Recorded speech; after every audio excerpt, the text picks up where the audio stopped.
से इन्होंने परमात्मा के का मंत्र ले लिया, अब जहाँ जाएंगे तो देवी देवताओं की पूजा क्या करेंगे। तो पार्वती जी ने भी ऐसे ही प्रश्न किया, तो क्या प्रभु किसी अन्य देवताओं की? नहीं नहीं देवी। भगवान वहां पर आप पद्म पुराण में वृंदावन मैथम खंड में ये कथा पढ़ेंगे जो हम आपको सुना रहे हैं, केवल बना के नहीं बोल रहा हूँ। अब भगवान शिव जी कहते हैं, देवी मेरी बात सुनो, जो परमात्मा कृष्ण का भजन करता है, जैसे चिरकाल से, चिर माने बहुत देश से विदेश में किसी पतिव्रता का पति गया हो, और पतिव्रता का पति जब विदेश से लौट के आता है तो पतिव्रता उसे एकांत में अपने सीने से लगाती है और बार बार उसकी सेवा में लग जाती है।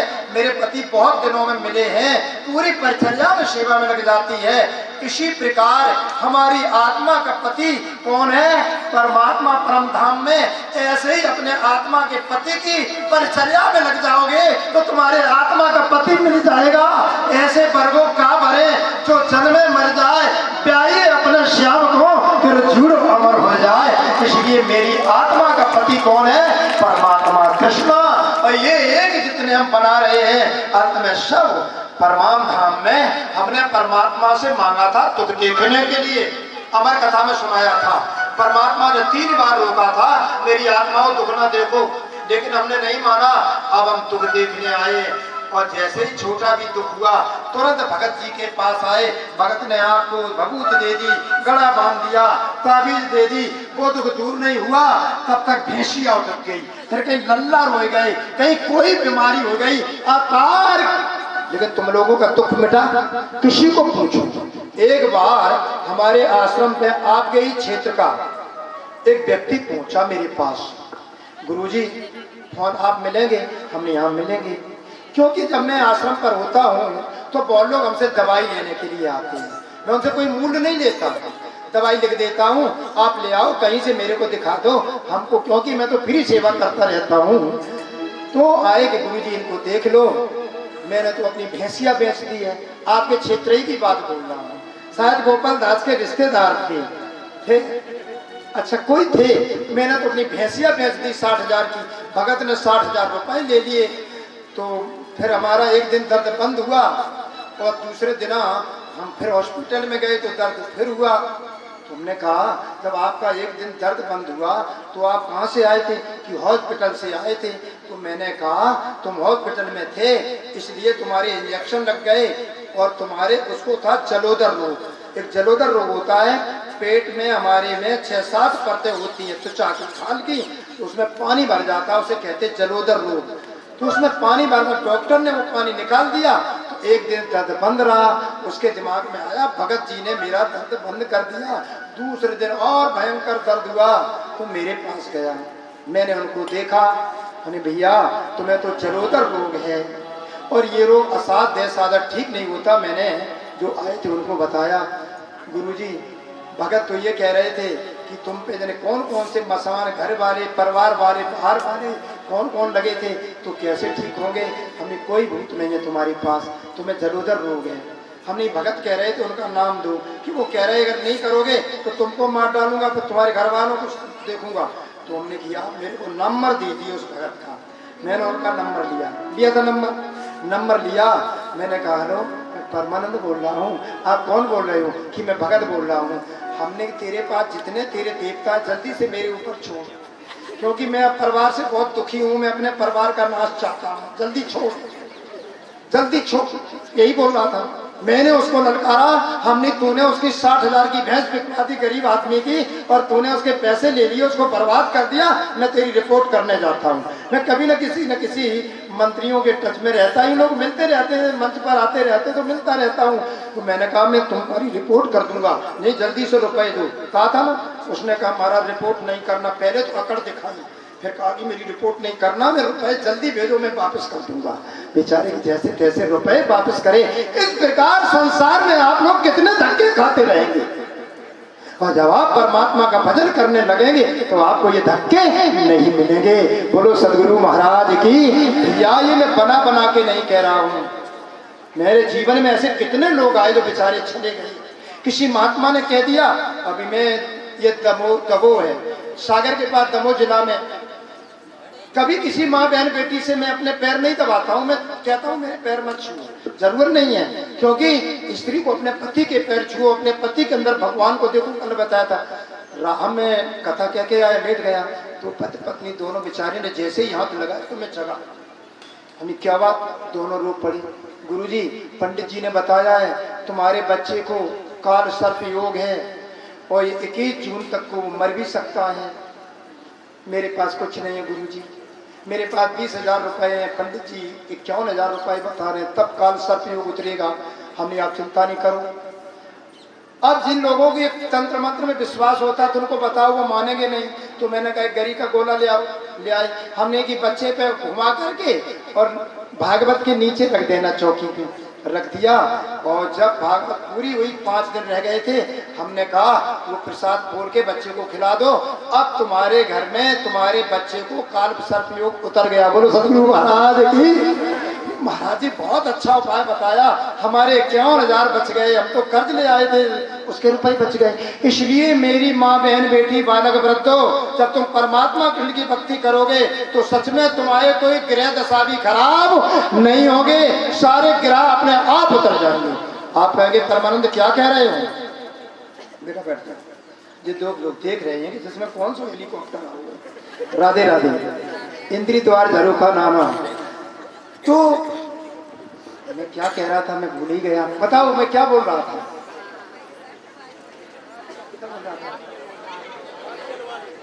हाँ, कहने लगा गुरुजी हमारा तो जो है उतर गए, जो है अब हम पे बड़ा खुश रहा।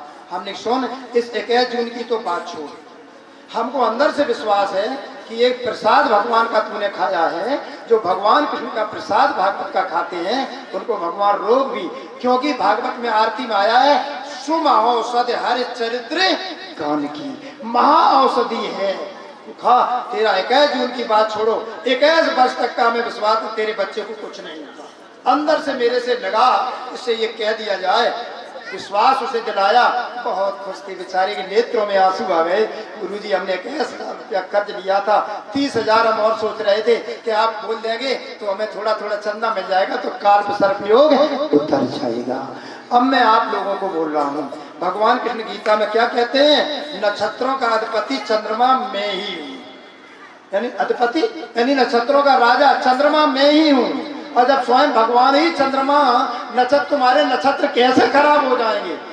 सब ग्रहों के राजा कौन है? स्वयं भगवान सूर्य है, और भगवान सूर्य की सब ग्रह परिक्रमा करते हैं। तो भगवान चमकने वालों में सूर्य मैं हूँ। जब परमात्मा कृष्ण का भजन करेंगे तो मैं आप दिला रहा हूँ, कोई भी ग्रह दोष आपको नहीं लगेंगे, नहीं लगेंगे, नहीं लगेंगे। विश्वास दिला रहा हूँ आपको। पितामह भीष्म से महाभारत की बात बोल रहा हूँ। पितामह भीष्म से पूछा कि प्रभु ये ग्रह दोष क्या होते हैं, किसी को सताते हैं क्या? तो पितामह भीष्म बहुत अच्छा उत्तर देते हैं, पढ़ लेना आप शांति पर्व को।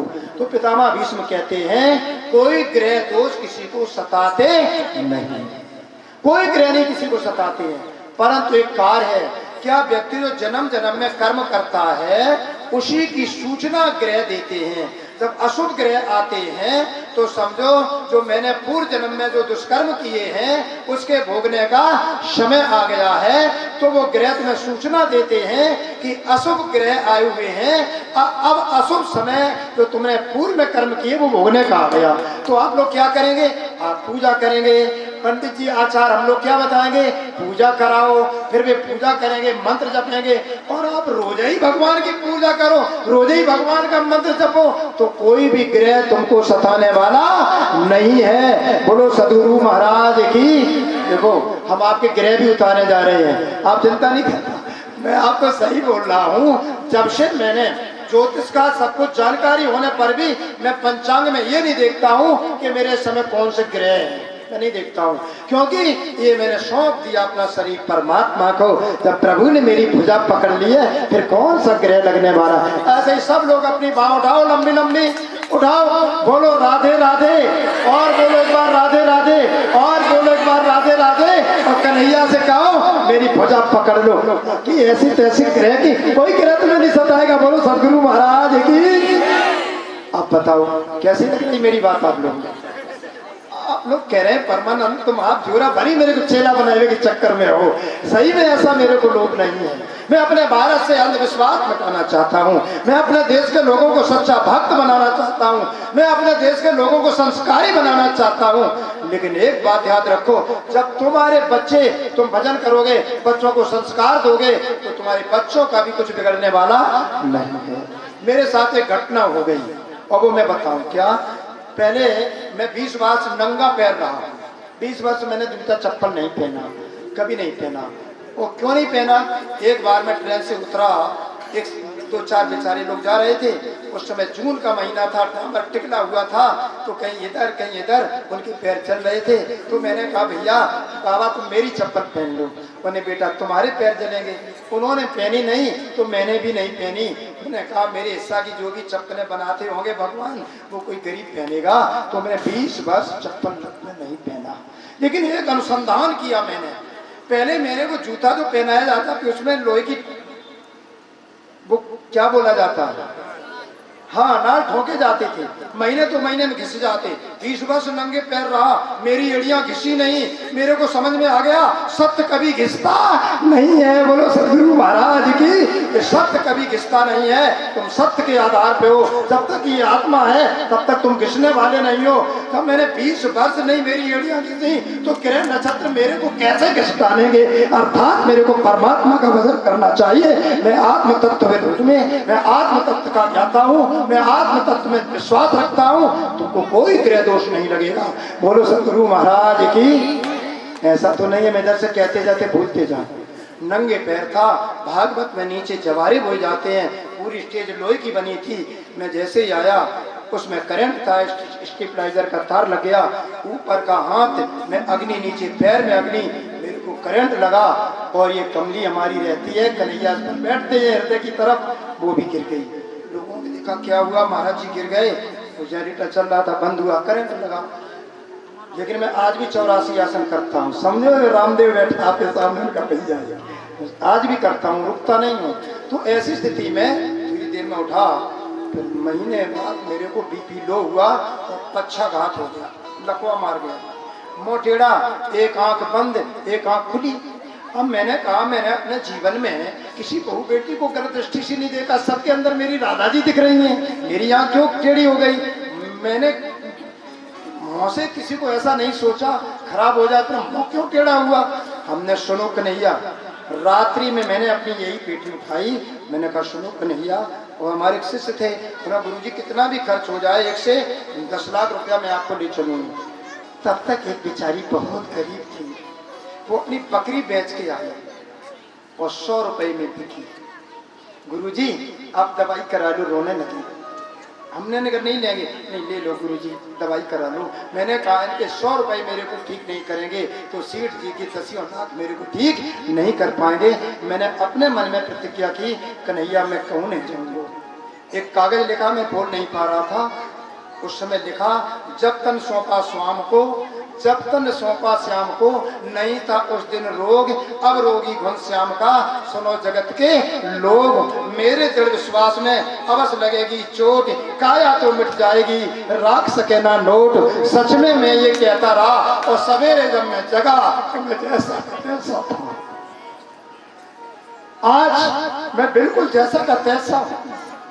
इसलिए मैं आप लोगों को इतना विश्वास दिला रहा हूं कि आप परमात्मा कृष्ण का भजन करिए। ये व्याधियां आपका पीछा अपने आप छूट जाएंगी। शारीरिक व्याधियों को नष्ट करने में अकेले परमात्मा की सामर्थ्य है। लोग आते हैं, सेठ जी आए, गुरु जी चलो, हम भी मैं तो ठीक हूँ। आश्रम में थे लोग, बहुत डॉक्टर हमारे शिष्य हैं, और इंडिया के बड़े बड़े डॉक्टर हमारे शिष्य हैं।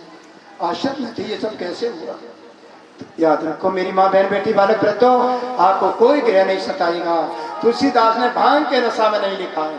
क्या लिखा तुलसीदास ने, बताऊं ना बताऊं, बताऊं, उठाओ हाथ लंबे लंबे, बोलो राधे राधे, और बोलो राधे राधे। सुखी पीने जानी आगा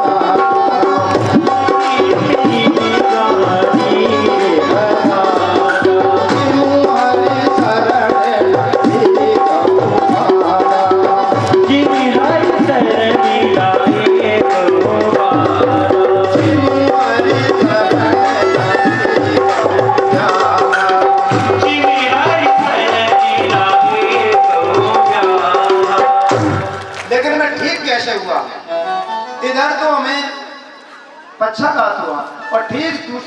को कानपुर में आवाज विकास में भागवत कथा कहनी थी।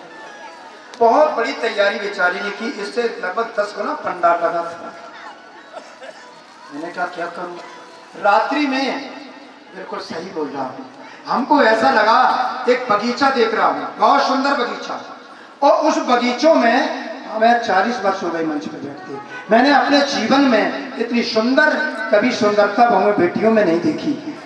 वहाँ उनमें एक विशेष कहती आओ मेरे पास आओ। मैंने कहा मैं किसी बहू बेटी से एकांत में बात नहीं करता हूँ, क्योंकि सुखदेव जी ने भागवत में कहा है कि जो अपने को चाहता है, जो आत्मज्ञान करना चाहता है, परमात्मा को प्राप्त करना चाहता है, वो अपनी स्वयं की बेटी और अपनी माँ से भी एकांत में बात ना करे, सुखदेव जी महाराज कहते हैं। तो मैंने कहा नहीं, स्वप्न की बात कह रहा हूँ। वहां से वो बेटी निकलती मेरा हाथ पकड़ लिया, कहते तुमको पता है तुम्हारी कथा मैं कहूंगी, मैं श्यामा जी महाराज को। और जब मैं जगह तो मैं रो रहा था, अब मेरी कथा श्यामा जी महाराज ने कहेंगी, और सच में ऐसी कथा हुई मैं आपको बता नहीं सकता हूँ, मैं ठीक था। इसलिए आप लोग केवल परमात्मा के आरूढ़ हो जाओ। आप लोगों को भरमा दिया गया मेरे भारत के लोगों, और जैसा जैसा मेरा भारत भ्रमता जाता है वैसे वैसे मेरे भारत की दुर्दशा होती जा रही है। उठो जगो मेरे प्यारे भक्त प्रेमियों।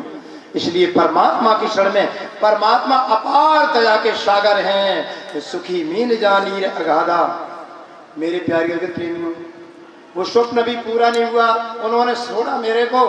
मैं पन्ना गया स्वप्न में, वहाँ प्राणनाथ जी का चित्र देखते हैं, वहाँ दीपक है, बुझे दीपक से आरती जगाओ। मैंने कहा मैं बुझे हुए दीपक से आरती नहीं करेंगे। उस समय निष्कलंक विजयाभिनंदन माँ मती प्राणनाथ जी ने कहा कि जिसका दीपक जला दो, मेरे जीवन का दीपक जल गया। अब तो मैं प्राणनाथ जी के लिए जीवित हूँ, अब तो मैं समाज के लिए जीवित हूँ, अब मैं आप लोगों के लिए जीवित हूँ। इसलिए मेरे प्यारे प्रेमियों, राधा श्यामा जी महारानी के अवतार सतगुरु देवचंद जी महाराज के शिष्य हुए निष्कलंक विजयाभिनंदन महामती प्राणनाथ जी। और वही महामती प्राणनाथ जी, उन्हीं के शिष्य हुए कौन, छत्रसाल, जिनके पास धन नहीं था, तो प्राणनाथ जी को निष्कलंक अवतार कहते हैं। आप लोग पुराणों को पढ़ेंगे तो कलयुग में दोनों अवतार हो चुके हैं।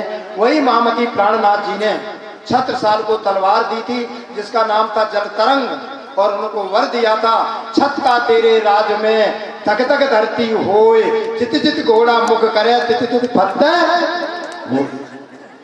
छत का तेरे राज में तक तक धरती होए, और चित चित घोड़ा पग धरे तित तित हीरा होए।